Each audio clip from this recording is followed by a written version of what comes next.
کیوں؟ یہاں بندگی کا ایک راز بتایا گیا. دیکھیے سوال کرنے والے کو کیا کہتے ہیں؟ سائل. کیا کہتے ہیں؟ پنجابی زبان میں آ گئے تو اسی کو کہتے ہیں سوالی. سوالی کہاں آگے کھڑا ہوتا ہے؟ دروازے کی دہلیز پر. منگتا بندہ، بھکاری بندہ. باری تعالیٰ نے جب فرمایا نا اذا سألک، پیارے جب وہ سوال کرے آپ سے، مانا ہے کہ پیارے جب وہ تیرے در کا سائل بن جائے، ارے جب وہ تیرے در کا سوالی بن جائے، پیارے جب وہ تیرے در کی دہلیز پر آ جائے، ارے جب وہ تیرے در کا منتا بن جائے، پیارے جب وہ تیرے در کا ساتھ بن جائے، تو فرمایا عبادی، پس اس نے میری بندگی کا حق ہے.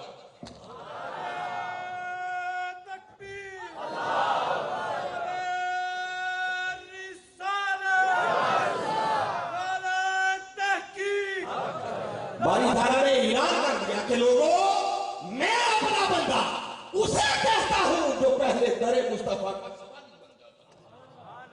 فرمایا جس کو میرے مصطفیٰ کے در کا غلام بننا نہیں آتا وہ کبھی خدا کا بندہ. آؤ اگر میری بندگی کا حق ادا کرنا چاہتے ہو تو پہلے مصطفیٰ کا غلام بننا سیکھو. مولا کیوں؟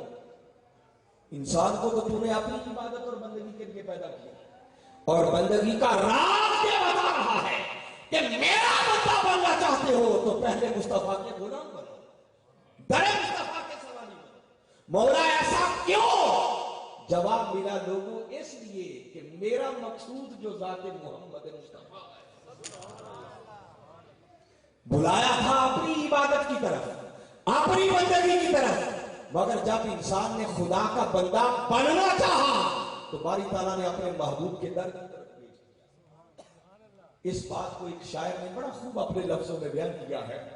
وہ کہتا ہے پیار سے دیکھتا ہے خدا بھی اسے، پیار سے دیکھتا ہے خدا بھی اسے جو بشر مصطفیٰ کی نظر میں رہے، اور قصر شاہی سے اس کا ہے گر محترم، کیف ذکر نبی جس کے گھر میں رہے. اور زندگی تو مدینے کی ہے زندگی، اور بندگی بھی مدینے کی ہے بندگی، اور بندگی کا مزہ لوٹنا ہو اگر آدمی مصطفیٰ کے نگر میں رہے. تو جب تک در مصطفیٰ کی غلامی کا پٹا اپنے گلے میں نہ ڈالا جائے تب تک خدا کی بندگی کا حق ادا. یہ تو میں نے قرآن کی نص بتا دیا جس کا کوئی شخص انکار نہیں کر سکتا کہ باری تعالیٰ نے اپنا بندہ بننے کے لیے اپنے محبوب کی بارگاہ میں بھیجا. کیوں؟ کیونکہ خدا کا مقصود جو ذات محمد مصطفیٰ صلی اللہ علیہ وسلم. مگر اگر کوئی چاہے کہ علامہ صاحب یہ جو آپ نے اتنی بڑی بات کر دی کہ اللہ کی عبادت اور بندگی کا حق بھی ادا نہیں ہو سکتا جب تک کہ در مصطفیٰ کا سوال ہی نہ بنے، تو کوئی اس کی مثال سے بھی ہمیں بات سمجھائیں گے؟ آئیے آج کی نشست میں صرف ایک ہی مثال بتاتا ہوں. دیکھیے اللہ کی افضل ترین عبادت وہ نماز ہے، اور یہ اتنی اللہ کے لیے خالص ہے کہ اس نماز کے اندر کسی دوسرے کی شرکت بھی گوارا، یہ صرف اللہ کے لیے. آئیے ذرا آپ کو یہ بتاؤں کہ وہ نماز جو اللہ کی عبادت ہے وہ صحیح معنوں میں اللہ کی عبادت بنتی کیسے ہے. یہ راز بتانا چاہ رہا ہوں، انشاءاللہ پورا مضمون آپ کو خود سمجھ آ جائے گا. قرآن پاک کا اگر مطالعہ کریں تو جس کثرت کے ساتھ اللہ رب العزت نے نماز کے قائم کرنے کا حکم دیا ہے شاید کوئی اور کام کرنے کا حکم نہیں. بار بار فرمایا اقیموا الصلاۃ اقیموا الصلاۃ اقیموا الصلاۃ، انداز بدل بدل کر مختلف انداز سے اس نماز کی اہمیت کو اجاگر کیا. سوال پیدا ہوتا ہے کہ باری تعالیٰ اگر تم ایک بار کہہ دیتا نماز قائم کرو تو تیرا ایک بار کہہ دینا بھی کافی تھا. یہ جو تم نے بار بار دہرایا کہ نماز قائم کرو، ہماری ناقص عقل تو کہہ رہی ہے کہ ایک بار تو نماز پڑھنے کا حکم دیتا اور بقیہ بار بار دہرانے کی بجائے کتنا اچھا ہوتا تو اس قرآن کے اندر نماز پڑھنے کا طریقہ بھی بتا دیتا. مگر یاد رکھیں پورے قرآن کو پڑھ لیں، قرآن کے اندر باری تعالیٰ نے نماز پڑھنے کا طریقہ نہیں بتایا. 5 رکعت نمازوں کی رکعتوں تک کا بیان قرآن کے اندر کوئی نہیں. فجر کی نماز کی کتنی رکعتیں پڑھتے ہیں؟ 4 سارے قرآن کو پڑھ لیں، قرآن میں کہیں نہیں لکھا کہ فجر کی نماز کی 4 رکعت، ظہر کی نماز کی رکعتوں کا بیان قرآن میں کوئی نہیں، الغرض 5 نمازوں کی رکعتوں کا بیان اس قرآن میں کوئی نہیں۔ آپ نماز پڑھتے ہوئے ایک ترتیب بناتے ہیں، پہلے نیت کرتے ہیں، پھر ثنا پڑھتے ہیں، پھر فاتحہ پڑھتے ہیں، پھر کوئی اور صورت ملاتے ہیں، رکوع کرتے ہیں، سجدہ کرتے ہیں، تشہد میں بیٹھتے ہیں، درود پڑھا جاتا ہے، دعا ابراہیمی ہے، سلام پھیرتے ہیں، نماز ہو جاتی ہے۔ اس پوری ترتیب کا ذکر قرآن میں کہیں نہیں۔ یہ ضروری باتیں تھیں یا نہیں؟ باری تعالیٰ نے قرآن میں نہیں دیا۔ مولا یہ جو بار بار حکم دے رہا ہے کہ نماز قائم کرو، ایک بار حکم دے دیتا، باقی اس قرآن کے اندر نماز پڑھنے کا طریقہ نہیں بتا دیتا۔ طریقہ کیوں نہیں بتاتا؟ جواب ملا کہ لوگوں اگر سب کچھ قرآن میں لکھ دیتا، لوگ خالی قرآن پڑھ کے نماز پڑھ لیتے اور کوئی میرے مصطفیٰ کا محتاج نہ رہتا۔ فرمایا بار بار نماز پڑھنے کا حکم میں نے دیا تاکہ نماز کی اہمیت کا پتہ چلے، اور طریقہ اس لیے نہیں بتایا کہ جب پڑھنے کا وقت آئے تو در مصطفیٰ کے سوالی بن جاؤ۔ فرمایا اسی محبوب کے در کا سوالی بنانا تو مقصود ہے، اور ایسا ہی ہوا جب پہلی مرتبہ نماز کے قائم کرنے کا حکم آیا، صحابہ کرام نے سنا کہ حکم آ گیا ہے نماز قائم کرو، وہ بھاگتے ہوئے آقا کی بارگاہ اقدس میں چلے، عرض کی آقا ہم کیسے نماز قائم کریں؟ میرے آقا نے جواب دیا، حالانکہ اگر میرے آقا چاہتے تو فرما سکتے تھے کہ میرے غلاموں جلدی کیا ہے، ابھی پہلا حکم آیا ہے، انتظار کرو، اگلی مہینے باری تعالیٰ نماز پڑھنے کا طریقہ بھی بھیج دیں۔ نہیں فرمایا، کیونکہ خدا بھی جانتا ہے اور اس کا رسول بھی جانتا ہے کہ قرآن کے اندر نماز کی تفصیلات بیان نہیں ہیں۔ میرے آقا نے وہیں کھڑے کھڑے جواب دیا جو من کی تختیوں پر لکھنے والا۔ فرمایا نماز قائم کرنا چاہتے ہو، پریشان کیوں؟ فرمایا صلو کما رأیتمونی اصلی۔ فرمایا میرے غلاموں میں جو بس جو کچھ تم مجھے کرتے ہوئے دیکھتے ہو وہی کرتے چلے جاؤ، تمہاری نمازیں ادا ہوتی چلی جائیں۔ آقا کے اس ارشاد مبارک پر غور کریں، میں نماز کی روح آج بتانا چاہ رہا ہوں۔ پوچھا آقا نماز کیسے قائم کریں؟ آقا نے فرمایا صلو کما رأیتمونی اصلی، میرے غلاموں جو کچھ کرتے ہوئے تم مجھے دیکھتے ہو بس میری اداؤں کو اپناتے چلے جاؤ، تمہاری نمازیں ادا ہوتی چلی جائیں۔